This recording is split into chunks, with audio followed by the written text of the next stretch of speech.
The views, thoughts, and opinions expressed in this episode are that of the guest and host and do not necessarily reflect the values of sponsors or other associated organizations.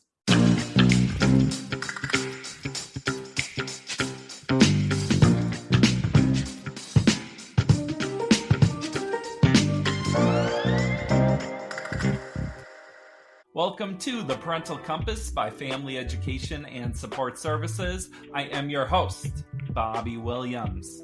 Please subscribe to the show, Apple, Spotify, Google, however it works, subscribe to the show so you can get notified each time we drop a new episode. I have some old friends coming on the show today. Nathan LaChine is a community educator and third-generation foster parent, and Karina SharkHart is a therapist and licensed mental health professional. Together, they have created the Internet Safety Workbook with Olivia and Friends. This is a workbook that teaches preteens and their parents how to be safe online, common pitfalls to look out for, and really it's about getting this conversation going between you and your child. We cover a lot of ground here. It was a really fun conversation. Let's check it out. Yeah, I mean, when kids are on the internet, especially playing the video games, a lot of parents are like, well, the kid's in my house or in their bedroom, and they're playing these games online, and if there's a problem, they would come to me. And unfortunately, statistically, kids aren't going to come forward to their parents if something's happening. And the real world, if your kid had 500 friends on the playground, you'd be going, who's that? Why are they spending time with you? But yet we don't take that same level of concern onto the digital frontier with kids. Yeah. And I would say as a part of that, specifically, kids aren't going to just spontaneously come to parents without some kind of prior conversation about that being an invitation. That the parents reaching out and saying, I hope you will come to me if you have concerns. And these are some of the concerns that might warrant that need. And I promise I'll be a help when you show up. Yeah, I think those conversations beforehand are so important. It makes me think of a few things. Problems can kind of gradually happen over time. Like it's not just like, boom, immediate problem. Things can kind of build up and then it's like, oh, we just got in deep here and didn't see that coming. The other thing that you're making me think of is these conversations and creating a foundation of safety. Well, that's kind of the cornerstone of the book, Bobby. I mean, as you and I know from our experiences in foster care of, as soon as you tell a kid, you don't do this, what are they going to do? Exactly what you told them not to do. So that's where Karina and I took this collaborative approach to the education, where the book is really designed to be read together by the adult and the kid. So you're learning together. And throughout the book, as you go through the different scenarios, there's chat starters, there's parent talking tips, and there's even kid tips to really reinforce some of those key learning. And the activity sheets are really designed to expand upon knowledge for both the adult and the caregiver. So one of the responses I got, we have an emojis matching worksheet. And I was actually surprised how many of the adults are like, I know 2 out of the 12 on here. I didn't know any of these. And it was really fun to get the feedback of like, well, they're still on their own learning journey. And, I think that's where the magic happens, when people can learn together with their kids and try to explore the whys behind, this is why we don't meet up with a stranger. What makes a person safe? What makes that person your friend? And really try to explore and expand their knowledge on that. Yeah, I would add to that and say, specifically with the emojis matching activity, which to kind of clarify what that is, it's taking an emoji and matching it with its meaning. And this is where not only might parents still be on kind of a learning journey, but kids might have an opportunity to be the expert in the room when it comes to some of these and actually help. Hey, mom, that's actually not what that means. It means this one or whatever. It's interesting, like the emojis are like some hieroglyphic language that you have to learn to understand, or it's like multiple layers of meaning in there that you wouldn't think of. Do you have any stories just from your life of young people that you've known or worked with where you've had to have these kind of conversations, or situations that you've seen come up and how they played out? Oh, Bobby, I have. Pretty sure some of those stories are from the kids that you and I shared together when you were case management. The big challenges is that it's really, as you're saying about the little steps, that's what happens to these kids is it's little steps that get them down that dangerous rabbit hole when it's making friends. So unfortunately, a lot of my kids would find the internet be their safe place. That's where they like to go and hang out. And it really wasn't safe. And one of my kids was actually catfished, where they thought they were having an online relationship with this person. They saw a picture of this person, and that was how they knew it was that person. And when I just kind of asked those follow up questions, well, have you Zoomed with them? Have you Skyped with them? Have you seen their webcam? Oh, no, their camera's broken. How many pictures have you seen? Oh, I just saw the one. Right. And then, I said, something's just not adding up right now with what teenager doesn't have a working cell phone on their, a working camera on their cell phone or their computer. And, ultimately, my kid was going to meet up with this person at the park. And I was like, no, we're not going to meet up with a stranger that we don't really know. Well, they're my friend. Well, why are they your friend? Because we play games together. Well, how do you know that's really who it is? I saw one picture. And that was where we then, I encouraged them we're not going to meet up with them. Let's do a little more digging. And we found out that this person was actually an adult that was spending time with a 16-year-old online. And for months, this kid had been doing side quests, using chat programs, had then been encouraged to go off site onto a more restricted chat program because the kid didn't understand what's the difference between chatting on a game server or chatting onto a secure program. And they were really getting further away into that danger zone where potential grooming and sextortion could have happened. Yeah. Yeah. I had a sort of rapid learning experience about how rough things can get so quickly at a time when I was providing some temporary care, long-term, but temporary care to a relative of mine as a relative caregiver. And this youth at the time was I'd taken a lot of effort to create some good boundaries about access to devices. But as any of us who've worked with a lot with kids, we know that devices will show up. And it turned out that she was actually getting access to devices that kids were giving to her at school, old cell phones and other things that had internet connection, and then using that internet connection to be on Facebook. And from Facebook, getting to some of these groups that turned out to be kind of networks for some really unsavory folks and a lot of predatory behavior. At a certain point, because of the anxieties of her situation, she had a runaway event. And then this was cause for law enforcement to check her social media to try and find her, at which time they found it was connected with, unfortunately, a number of people that were kind of known to be problematic. And this initiated some criminal cases. So this was I was already a couple of years in at that time to being a professional working with kids and child welfare. Before that, I'd worked for some years with high-need behavioral youth. And I thought I knew kind of, just put the restrictions on, just prevent the access. Mm-hmm. I thought I was being very smart and very savvy and thoughtful about my approach.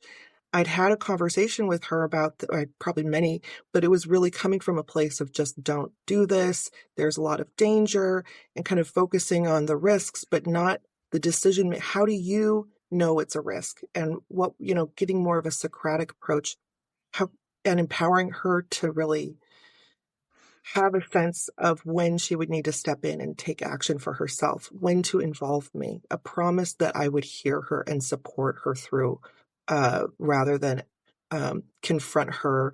And maybe she had some fears that I would be punitive, which I wouldn't have been, but she didn't necessarily know that, So this was in some ways a reflection on my learning experience too, from that very personal event, as well as many other small instances that were just a part of my work around youth for those many years. I was just going to, add into there, Karina. I think that's that dynamic that you and I keep talking about of, when the kids are in the middle of that crisis, they usually go to the extreme. I'm going to get in trouble. I don't want anybody to find out. And us as the adults are like, I want you to come to me. I want to support you in this. And there's so much fear because we haven't told and had that conversation that we're an ally in every part of their life and we're here to support them. Right. Right. Yeah. And we might not even know how to have those conversations because really whoever had those conversations like that with us growing up, Yeah. you know, I remember as this was happening and how like stressful and heartbreaking that was, and yeah. it's interesting too just how pervasive this is that we're talking, just the three of us here, and you both have personal stories of how this has happened.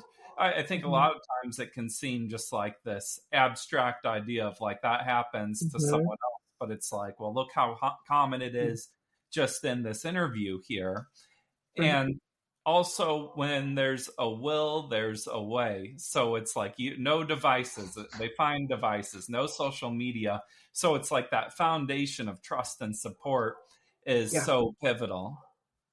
Yeah, I should mention too that out of that experience that I was talking about, I learned that it was another kid, neighborhood kid, not a foster kid. She's living at home with her bio family, who had taught my kid how to access the dark web. So um, this is, I think, like you said, a very pervasive issue. Kids are incredibly intelligent. They have their own reasons for maybe even kind of walking into dangerous situations out of curiosity because they don't really understand the scope of the harm that can occur. And what are the real life consequences and kind of what's standing behind, the things that they see up front. I think that our book does a good job of gently and not scarily, but informing kids of some of the precautions they might want to take to ensure their own safety, things they might not have, things I didn't necessarily consider at first, like Nathan drew my attention to, such as if you're going to take a picture and share it on social media, what's behind you in the photo that could identify who you are, where you live, where you go to school, what hobbies you do, and how might that information be used by others? In retrospect, were there warning signs that something was happening or things that parents could be looking out for? Being a teenager is the warning sign. Mm-hmm. Yeah, I would agree with you on that. My husband spent a lot of time locking down our internet and making sure things are secured and you couldn't do anything. So what do you think our kid did? Connected to the neighbor's Wi-Fi, connected to the coffee shop's Wi-Fi, as Karina said, got another device. And that's, the challenge with it is that our kids if you don't educate them on the understanding the danger, they think we're just being that parent trying to take things away and control them. And that's why it has to come from that place of collaboration and learning so they understand. Because literally, you lock down your stuff, they can go onto any search engine, type in how to bypass, and they're going to get walkthroughs from other kids. They're going to get walkthroughs from other people, and even video walkthroughs with screenshots now, because that's the collaborative nature of the internet. Yeah. And I should say the initial urge that kids have is to connect, which is just the most simple, basic human urge to be connected with others, to be told that they are special, attractive, exciting, that their interests are cool, that, these compliments that kids receive make them feel really good and boost their self-esteem, usually in very critical ways. And that's intentional by people who want to do kids harm to kind of create that bait that they add to the hook. So the kids often aren't, we gave a couple of examples of kids really intentionally going out and trying to get into trouble, which is common and can happen. But many kids are really just being kids and trying to have a good experience and can end up in some pretty rough circumstances. So when I say the risk factor is being a teenager, that's kind of what I mean. We all need to be taking this seriously, and being proactive is really the way to avoid the harm that we might be concerned about. If we're waiting for a situation to happen, we may find out about it a little bit later than we'd like to.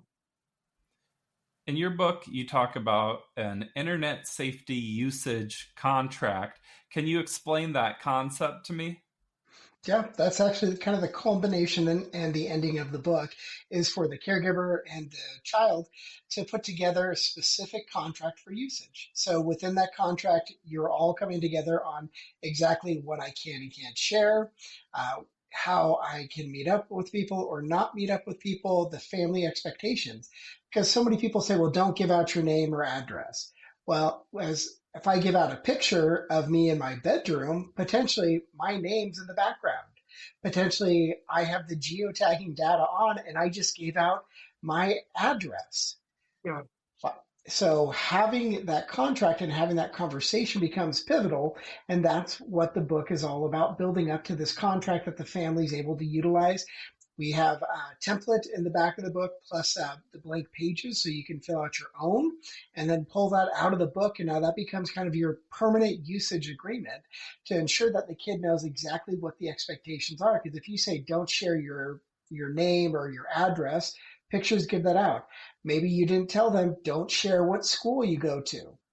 Right? I mean, there's so many things. Oh, don't share your jersey number. Don't share what baseball, football, soccer, dance team you're on, right? Because the interconnectedness of the World Wide Web, you can take one picture and do a reverse image search, and you can find so much information about a person that's publicly available. Right, right. And importantly, this contract comes at the end because all of this information leads up to it, as Nathan was saying, to give all the context for why. It's not just don't do this or, avoid such and such, but, in the context of now we've learned a lot about what can happen and why that's consequential, we can say, okay, I'm going to make an informed decision around not doing this. And I agree to it, which is an important part of buy-in instead of just do and the kid kind of goes, yeah, right, whatever. Yeah, it has to be a team created agreement here. We're only skimming the surface here, but there's a lot of great additional information that is found in the book. Do you have any closing thoughts or ideas you want to leave us with? June is Internet Safety Month, and that was one of the reasons we pushed real hard to get this book and our Spanish version out to the public to help continue on these conversations. While Internet Safety Month is only a month, Internet safety is every single day, 365 days a year, and I encourage everyone to take the time to really focus on those Internet safety health habits and ensure that your kids know how to stay safe online. In closing, I would just say, I invite every parent to consider how they might reach out to their kid about important things that might come up for their kid before the things have come up, and to be very invitational and collaborative with their kid, coming from a place of, I hope that you will see me as a resource in your life is the way to ensure the most connection and the safest journey for your child. Karina and Nathan, thank you so much for taking the time to be here today. Thank you for having us, Bobby. Thank you, Nathan and Karina. Internet Safety Workbook with Olivia and Friends. It is available on Amazon. You need to pick this book up. I mean, it is just the detail. Something else that's special about it that I didn't mention earlier is that all the art was created by a young person. So shout out Annabelle Betts. Beautiful art. This has been the Parental Compass by Family Education and Support Services. I am Bobby Williams. We'll see you next episode. Peace!